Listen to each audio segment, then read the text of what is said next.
everybody. Thank you so much for coming tonight. We're going to get things started since it's already a little after 6. Go ahead. Oh, next one. All right, so this is just briefly what we'll be doing tonight. We'll introduce ourselves and give you a brief overview of the project so you know some background in case you haven't heard it already. We're going to break into some small groups. So I'll explain that when we get there. I'm not going to explain that right now. And then we'll have a break. Feel free to graze on more food. And you'll have a second option for a second group. And we'll summarize at the end. So I'm Jenna. I work at the health department. And this is Rick.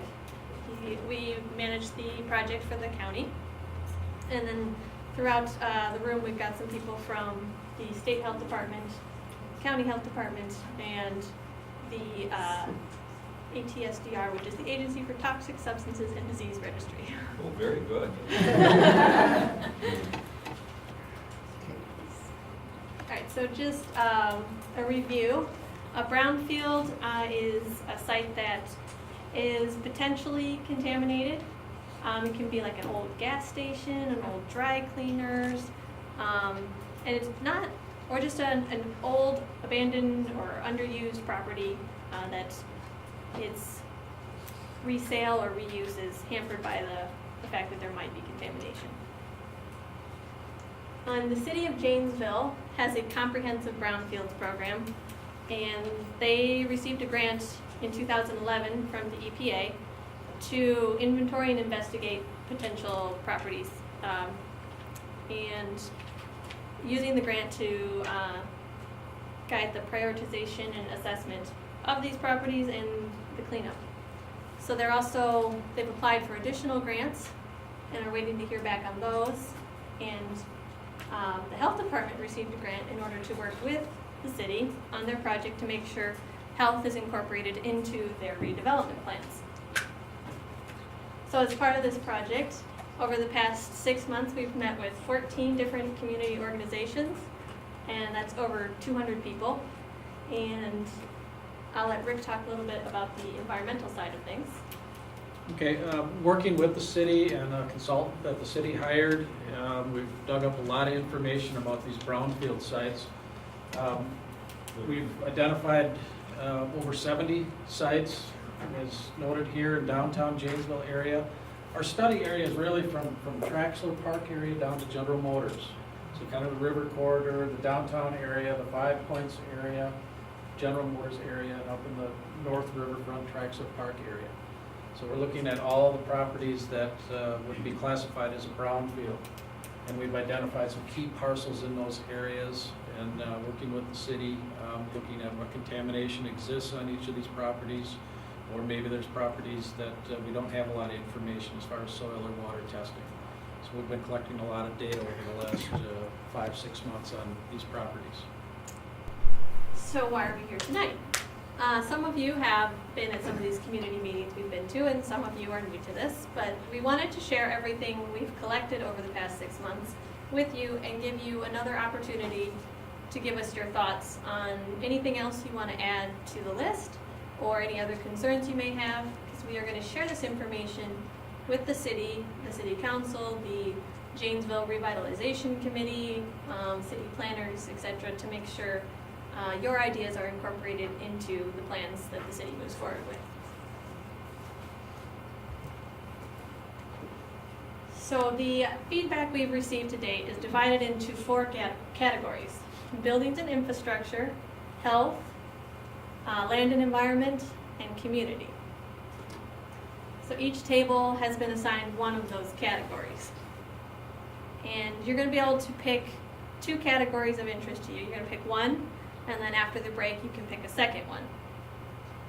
So at your table, you can look through the information that we've been given and see if there's anything you'd like to add, whether it's an issue you think was missed or an idea for redevelopment for one of the issues that's already on there that you'd like to add.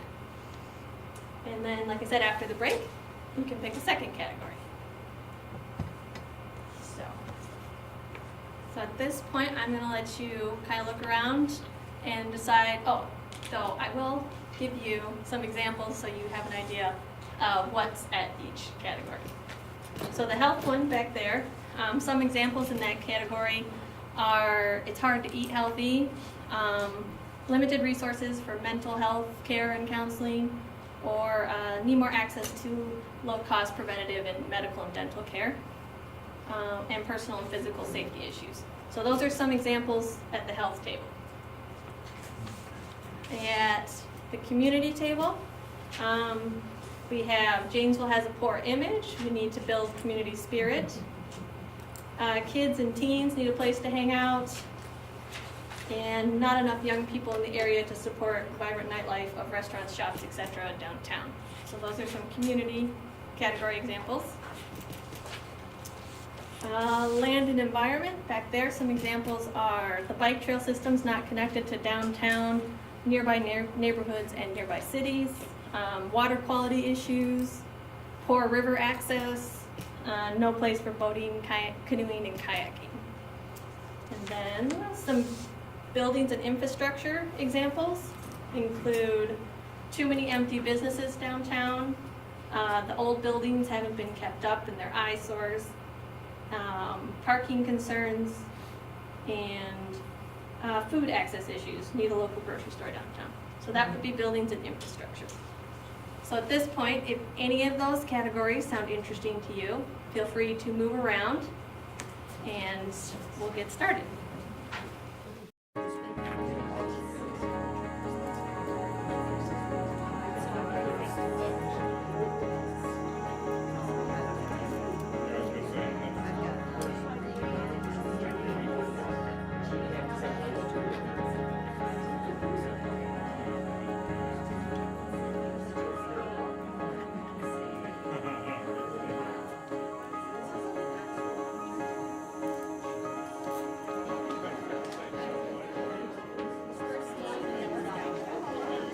Yeah, we were doing it.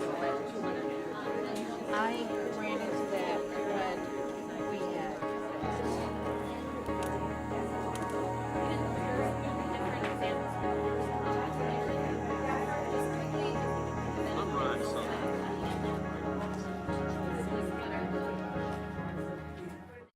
In both sessions, there was discussion about finding ways to highlight the river rather than ignoring it, as is frequently done now.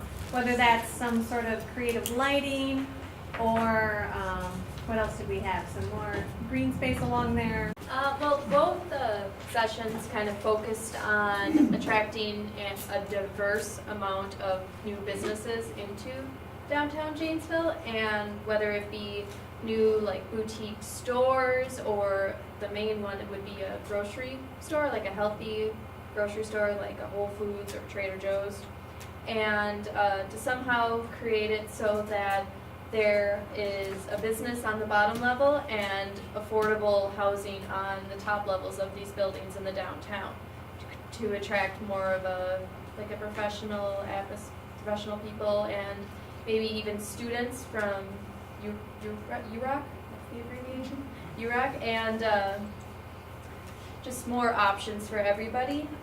Also, we talked about almost having a lack of parking being a good thing downtown. Kind of increases a lot of walking and overall the health of the community, walking to different places. And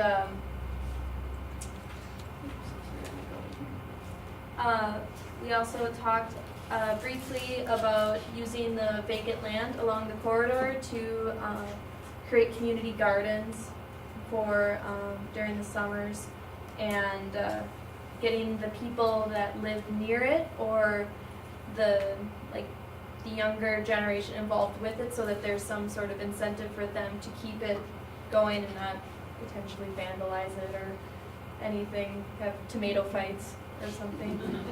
And we also briefly talked about increasing the green space downtown and the kind of combining different incentives for developers and that into like the brownfield areas that have been found, and trying to just make everything work together. Anything else? And then high schoolers are always looking for opportunities to bolster their resume, say for college. And so having high schoolers form a group, which then they are the leaders of, they are the ones organizing some of these activities like the mushroom growing and then selling. And then that's something real that they can put on their resume and say, I have not only had a part in this, but I've had a leadership part in this and a financial part in this, and I've learned about this economics of this food. So what happens next with all of this? We're going to report all this information, all the wonderful ideas and thoughts you've shared throughout the past few months to the city and the Downtown Revitalization Committee, which is Janesville's committee for the Brownfield program they have. And Rick's going to continue some environmental testing this summer, some extra testing along the river, potentially some fish tissue testing to see if it's really okay to eat the fish or not. And as I mentioned, the city's looking at additional grants to continue their plans for the downtown and keep it moving forward. So over the next few months, starting this summer and in the coming years, we want to measure any change we have, and that's what that third column is on your charts there, whether you got to it at your table or not. And we're going to need some help doing that sometimes with things like trail counts and maybe even taking photos of things downtown, like if you see a sidewalk that needs to be repaired, or there's a building you really think is in a state of disrepair and needs some help, whatever it may be, whatever we end up doing this summer. So if you're interested in helping us out with that, there's some volunteer sign-up forms over there. And we'd appreciate any and all volunteers. And perhaps that's also something we can get the kids involved in. And also, on your tables, there's a little feedback form on how you heard about this event. If you have a few minutes, just fill that out before you leave. And are you going to be, because we've been taking notes at all the tables, will you be, well, we'll all clean up the notes, obviously, I type whatever we're saying, but will you have then these updated matrices available somewhere on the web, or will you have them available and able to send them out to everyone who's signed up tonight? Yes, I can, if you've provided some form of contact information, I can definitely send it out that way. And we'll also put it on the website we have, which is on a link from the health department site. And it's listed in the brochure over there too, if you want to grab that so you have the website handy. So yeah, so we'll have all that information once we've compiled all the new stuff in there, and we'll share that with you guys as well and send it out. Will there be a list of these brownfield parcels? I mean, I see them marked, but Yeah. actual addresses that, I don't, can you give that? or? Yeah, it's all public information, so, Is it yeah, that's online, maybe you know? something it's not online now, but that's maybe something We we can can put link to our that website. in a report on the website too. Probably link Yeah. to acres too, as they get them assessed. And actually, You the actually city see might what's on them. be willing to Yeah. put some of that online, and so from your site, your link to the city's site. Mhm. Yeah. Yeah. That'd be, Yeah, we can get you that too if you'd like this. The Facebook page that came up here is a way to Oh. get out information. Yeah, start a Re-energize Yeah. Janesville Facebook Okay, page. yeah, to get out information that way. We can do that for sure. Yeah, I like that. So yeah, and if there's anything you think of in the meantime that you realize after you walk out the door you forgot to tell us, again, you can do that on the website, or you can email us, or you can call us. So, and it's all in that brochure if you don't have something handy to write down on. Feel free to contact us anytime with any other thoughts you have, and we'll keep you updated as things move forward. And thank you so much for coming tonight.